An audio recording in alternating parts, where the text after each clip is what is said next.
All right, let's go to Ottawa now. Check this out.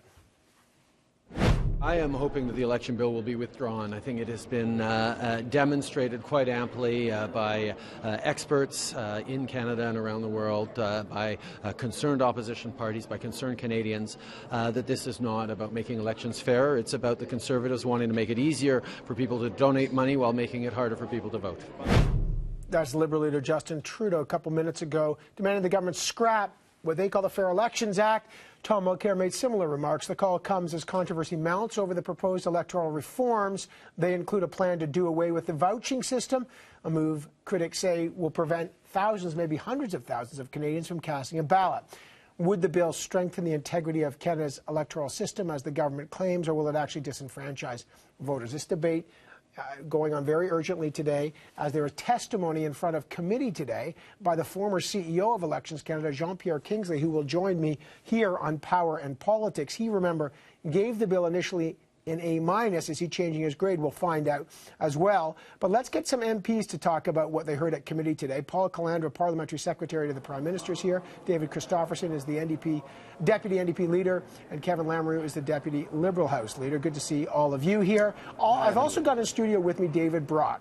He testified in front of the committee today. He's the Chief Electoral Officer for the Northwest Territories, and he was here. Thanks for being here. And let me just start with you before we get to the MPs, Mr. Brock. You testified from committee. Now, we've heard Mr. Méron, the CEO of Elections Canada. He has a lot of criticism about the bill. You testified today. What are your key concerns about this bill? Great. Thanks, Evan. My primary concern is centered on two things. One is ensuring that we enable the rights of Canadians to exercise their right to vote. And the other one is ensuring the integrity of the electoral process overall, which means respecting the independence and impartiality of Elections Canada. On the right to vote, I expressed my concern about the purported repeal of vouching, the ability for one elector to speak to the identity and residence of another elector. And in addition to that, the right of candidates or their representatives to examine the identification presented by those electors. I think that could be both, as I said, intimidating and inhibiting. In addition to that, with respect to the independence of the Chief Electoral Officer, I have a concern that some of the provisions in the bill start to blur the relationship between an individual who's an agency of Parliament, and his responsibility is to Parliament as a whole and not to the executive, not to the government. And some of the provisions seem to introduce a stronger relationship between decision-making by the government and the ultimate abilities of the Chief Electoral Officer. So your concerns here are about the vouching, getting rid of vouching, which the government wants to do, and the independence of the Chief Electoral Officer. Those are fundamental to your concerns. Absolutely. Do you fear that some voters could be disenfranchised, as you said? I think there is the prospect for that, and Monsieur Mirand has echoed that view as well. In the Northwest Territories, to take an example, we know that in 27 of 33 communities in the Northwest Territories, fewer than 50% of people hold active government-issue photo identification. So those are individuals that need to rely on other documents in order to prove their identity and their residence. In small communities like that, those documents aren't always readily available to individuals, and it's not always something that's top of mind for those people up until, say, the day before or the day of polling, and that may be too late to obtain that documentation. All right, hang in there, Mr. Brock. I want to bring in the MPs. Mr. Calandra, you're listening to Mr. Brock from the Northwest Territories. The Chief Electoral Officer, Mr. Archer from British Columbia, had very similar concerns. Mr. Méron, the Chief Electoral Officer for Canada, Elections Canada now, has a whole list of concerns from vouching to independence, and we've gone through those. Today, Mr. Jean-Pierre Kingsley also testified. Let me just show you what he had to say. The Chief Electoral Officer must retain the authority to reach out to all Canadians, to speak to them about our electoral democracy, the importance of our constitutional right to vote, and the methods and the values at the core of our electoral system. Mr. Calandra, when you're getting this kind of pushback, is the government open to amending this act? Well, look, Evan, the committee still has a lot of work to do. I don't serve on that committee, but I know they have a lot of witnesses still to hear from, and the hearings will go on, I suspect, a little while longer, and at that point, then amendments will be entertained I suspect that the opposition will have amendments that they will want to bring forward, and we'll take a look at them at that time. Well, can you send us a signal then? And I know you're not on the committee, but you're here to speak to Canadians about it, Mr. Calandra. Can you send us a signal on the vouching issue? when you talk on about the independents. Is the government open to amendments when they're hearing so much pushback across the country? Yeah. Evan, when you talk about vouching, a lot of discussion surrounding vouching has surrounded rural Canada. Look, a vast majority of rural Canada is actually represented by Conservative members of Parliament. And in our discussions on this, we've decided that it is important to guarantee fair, honest elections. The Fair Elections Act brings forward, as we said, 39 pieces of ID. I know Mr. Brock mentioned that one of them has to be a photo ID. That's not the case. The Fair Elections Act also does allow political parties the opportunity to discuss in advance with the Chief Electoral Officer if there should be things that should be included. If there are other pieces of ID that need to be included to ensure that the elections are done fair, it's in the Act. But I think the fundamental concern here is not just which piece of ID, and I know that's one of the elements, but the fundamental concern is, as Mr. Méran and Mr. Neufeld told me, has been that in an effort to crack down on voter fraud, for which both gentlemen don't believe really exists, they say it's a solution to a problem that doesn't exist, you risk disenfranchising over 100,000 Canadians from voting. What's your response to that? Again, as I just said, a vast majority of vouching is done in rural Canada. A vast majority of rural Canada is represented by Conservative members of Parliament. It will impact our members of Parliament, I suspect, more than anybody else. But so are you accepting that they're going to be disenfranchised and you're just putting a party color on it? No, absolutely not. We're giving Canadians the opportunity to, as we said, there's 39 pieces of identification. If more identification needs to be added to the list, political parties have an opportunity in advance of an election to reach out to the Chief Electoral Officer to review that. That's part of the legislation. Nowhere does it say that one of these pieces of ID has to be a photo ID. Okay, but before I get to the other MPs, are you concerned, though, when you hear Jean-Pierre Kingsley, Harry Neufeld, Mr. Brock, Mr. Archer, across the provinces, over 100 academics, when they say Canadians will be disenfranchised, I'm not saying what party they're from, they're Canadians, they have the right to vote. Are you concerned about that? I'm concerned on a number of levels. A, we have to make sure that Canadians have the right identification. I don't want anybody to be disenfranchised. Anybody who has the right to vote should be able to vote. But at the same time, we have to make sure that the people who are casting that ballot actually have the right to vote in the Canadian election. I think that's fundamental to our democratic system, that people actually casting a ballot have the actual right to cast that ballot.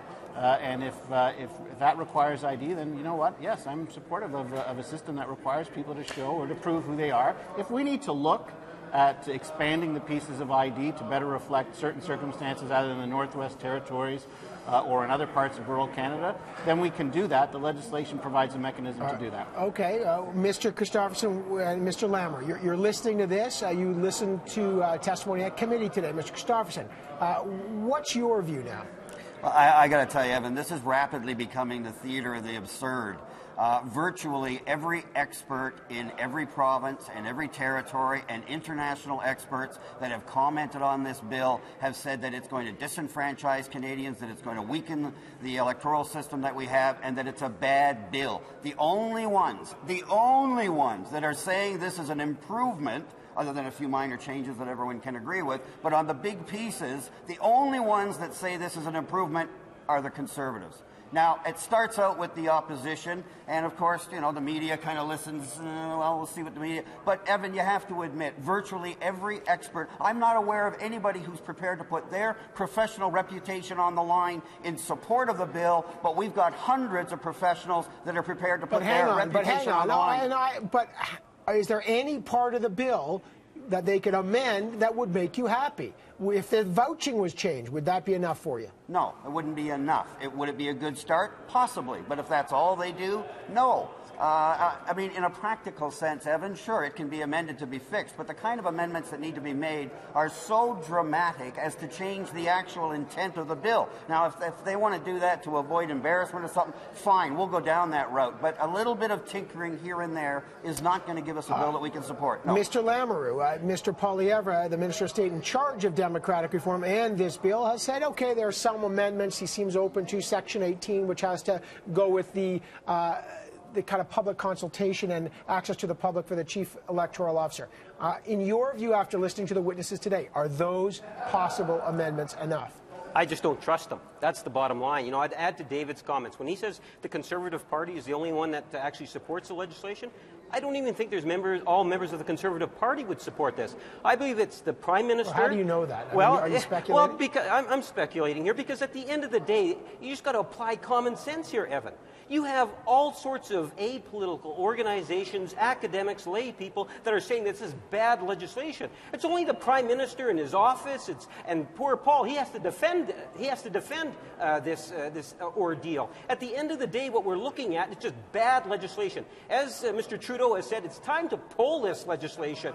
When you say withdraw it, but hang in there. I mean, look, it was opposition parties that after the robocalls issue and the Pierre Poutine issue, right, you wanted some kind of reform. But Evan, this what about legislation, an amendment? Yeah, but this legislation is going to weaken our laws. It's going to prevent us from being able to get to the truth and get the prosecutions that are necessary. This is something that's well established. And this isn't coming from the Liberal Party. This is coming from independent election authorities. Not one, not two, but a number of election authorities. At the end of the day, this legislation does not deserve to see the light of the day. And the only way it's going to be fixed is that we'd have to have the minister responsible come before the committee and just say, look, I've screwed up and it's time that we overhaul the legislation. In that sort of a situation, then we might be able to salvage something. I'll give you 10 seconds here to Mr. Calandra. You know what the opposition wants. You've heard the criticism. What are the chances that after all this criticism and after listening to testimony of the committee, that this bill that I'm holding in my hand, that you don't just amend it, you withdraw it? Zero chance, Evan. Listen, the minister has signaled that there would be some amendments. You know what is actually quite sad is the two opposition parties, one in particular, filibustered for a number of hours to try and get this to committee, and now we're hearing that before they can even introduce amendments, that they don't even want to entertain amendments, they just want to withdraw the bill entirely. It's an assault on I democracy, think that's a sad To be fair, indication. Mr. Calandra, they wanted the committee to travel Absolutely. across the country to hear from Canadians. And now they're saying that they don't even, they just want the bill withdrawn completely. Forget about hearing from Canadians. Just withdraw the bill completely. Because you're not going to amend it, Paul. You've already decided further. what you're going to do. This is a Harper bill.